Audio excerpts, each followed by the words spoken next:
नमस्कार, मैं हूं आपके साथ शिवानी रतूड़ी और आप देख रहे हैं कैपिटल टीवी उत्तर प्रदेश। मुख्यमंत्री योगी आदित्यनाथ के कार्यकाल में उत्तर प्रदेश ने तेजी से तरक्की की है। उनका काम करने का तरीका ऐसा है जो परंपरा और आधुनिकता दोनों को साथ लेकर चलता है। एक तरफ वो राज्य की पुरानी सांस्कृतिक पहचान को संभाल रहे हैं, तो दूसरी तरफ विज्ञान और तकनीक के क्षेत्र में भी बड़े कदम उठा रहे हैं। उनके नेतृत्व में कई संस्थाएं देश भर में एक नई पहचान बना रही हैं। देखिए रिपोर्ट।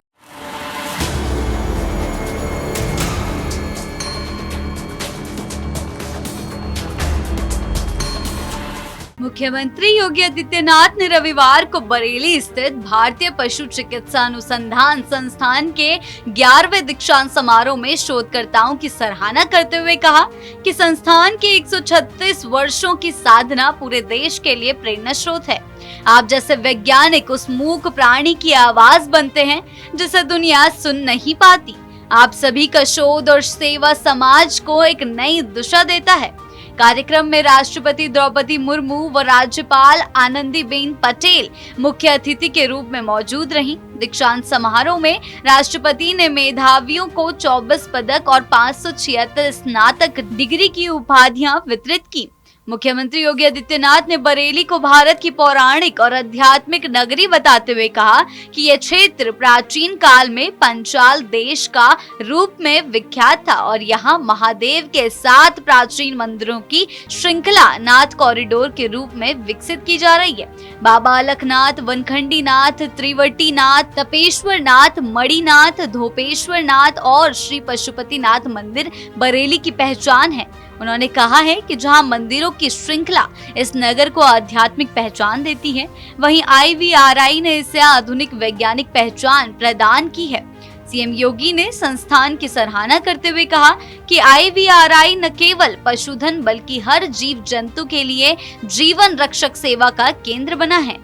उन्होंने बताया है कि कोरोना महामारी के दौरान जब RT-PCR जांच एक चुनौती बनी हुई थी, तब IVRI ने उत्तर प्रदेश सरकार के साथ मिलकर 2 लाख से अधिक कोविड जांच करवाई। सीएम योगी ने कहा कि IVRI की प्रतिबद्धता ये दिखाती है कि इसकी भूमिका केवल पशु चिकित्सा तक सीमित नहीं है, बल्कि वे मानव जीवन रक्षा में भी अग्रणी रही है। सीएम योगी ने लंपी स्किन डिजीज पर भी विस्तार से चर्चा की और बताया कि कैसे इस बीमारी की दूसरी लहर के दौरान जब गौवंश बुरी तरह से प्रभावित हुआ, तब IVRI द्वारा विकसित टीके ने उत्तर प्रदेश को संक्रमण से मुक्त कराने में अहम भूमिका निभाई। उन्होंने कहा है कि गोरखपुर में हमारी गौशाला में भी संक्रमण फैल चुका था, लेकिन जब वैज्ञानिकों ने परीक्षण वैक्सीन देने की बात कही, तब तत्कालीन केंद्रीय मंत्री पुरुषोत्तम रूपाला से बात कर अनुमति प्राप्त की गई और IVRI द्वारा बनाई गई वैक्सीन से प्रदेश में लंपी का पूरी तरह से सफाया किया गया। मुख्यमंत्री ने वैज्ञानिकों को उनके निःशब्द प्राणियों की सेवा के लिए हृदय से धन्यवाद दिया और कहा कि उनकी खोजों ने किसानों के जीवन में क्रांतिकारी बदलाव लाए हैं। आपने पशुधन की उन्नत नस्ल देकर अन्नदाता को सशक्त किया है और IVRI की 136 वर्षों की यह साधना पूरे देश के लिए प्रेरणा स्रोत है।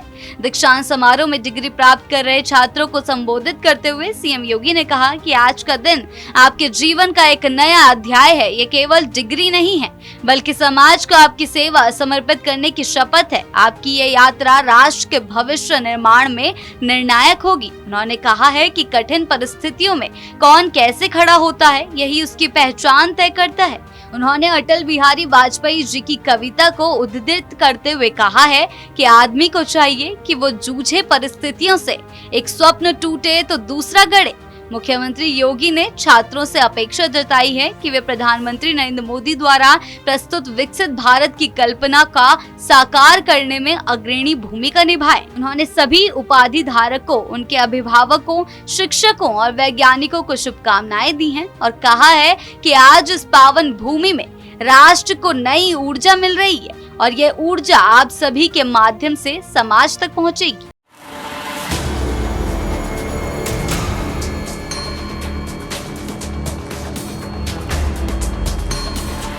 मुख्यमंत्री योगी आदित्यनाथ के संबोधन ने यह साफ कर दिया है कि उत्तर प्रदेश सिर्फ परंपराओं का वाहक नहीं, बल्कि वैज्ञानिक सोच और शोध का भी केंद्र बन चुका है।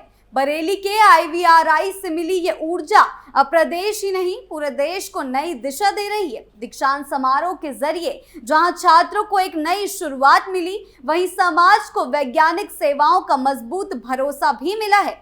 आपको क्या लगता है, हमें कमेंट सेक्शन में जरूर बताएं। वीडियो अच्छी लगी हो तो लाइक शेयर करें और चैनल को सब्सक्राइब करना ना भूलें। नमस्कार।